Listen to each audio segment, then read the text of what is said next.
વડોદરા શહેરમાં હાલ બેવડી ઋતુ વર્તાઈ રહી છે. સાથે સાથે પ્રદૂષણનું પ્રમાણ પણ વધ્યું છે અને તેના કારણે શરદી, ખાંસી, ગળાના ઇન્ફેક્શન, વાયરલ ઇન્ફેક્શનના કેસોમાં સતત વધારો થઈ રહ્યો છે. હાલની વાત કરીએ તો હાલ શરદી, ખાંસી, ગળાના ઇન્ફેક્શનના કેસ વધી રહ્યા છે અને તેની પાછળનું કારણ આ બેવડી ઋતુ તો છે જ, પરંતુ સાથે સાથે જે પ્રદૂષણ વધી રહ્યું છે તે પણ જવાબદાર છે. આ માટે ખગોળશાસ્ત્રી દિવ્યદર્શન પુરોહિત દ્વારા ગ્લોબલ વોર્મિંગને પણ જવાબદાર ગણાવવામાં આવ્યું છે.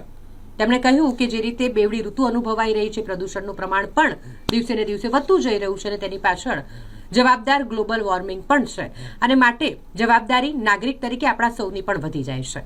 એક્યુઆઈ વડોદરા શહેરમાં જે વધી રહ્યું છે, પ્રદૂષણનું પ્રમાણ જે વધી રહ્યું છે, શ્વાસ લેવામાં તકલીફ થઈ શકે એ સમય હવે દૂર નથી. તેવામાં ખગોળશાસ્ત્રી દિવ્યદર્શન પુરોહિત દ્વારા દરેક વડોદરાવાસીઓને સાવચેતી રાખવા અને પર્યાવરણના રક્ષણ માટેના પ્રયાસો કરવાની અપીલ કરવામાં આવી છે. વર્તમાનમાં આપણે ઋતુ સંધ્યાના બહુ જ ખતરનાક સમયમાંથી પસાર થઈ રહ્યા છે અને લોકોને ખ્યાલ હશે કે આ ગાળામાં શરદી, ખાંસીના, ફ્લૂના અને બહુ જ કેસીસ વધી રહ્યા છે.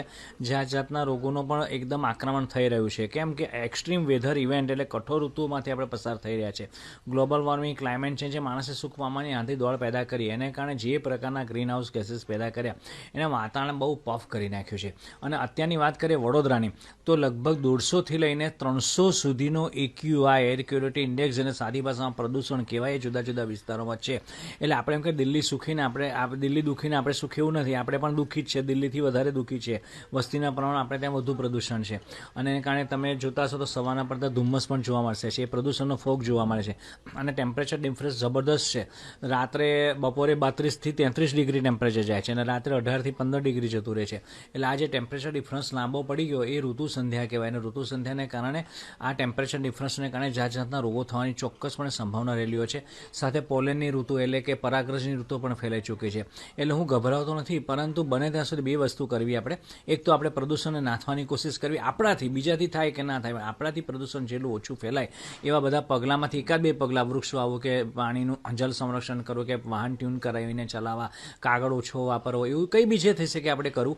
અને બીજું કે આ ઋતુ સંધ્યા પ્રમાણે દિનચર્યામાં આપણે ચેન્જીસ કરવા. એટલે નહીં તો આને આહાર વિહારનું આયુર્વેદિક પ્રમાણે ધ્યાન રાખવું, નહીં તો બીમારી આપણા પર હાવી થઈ જાય.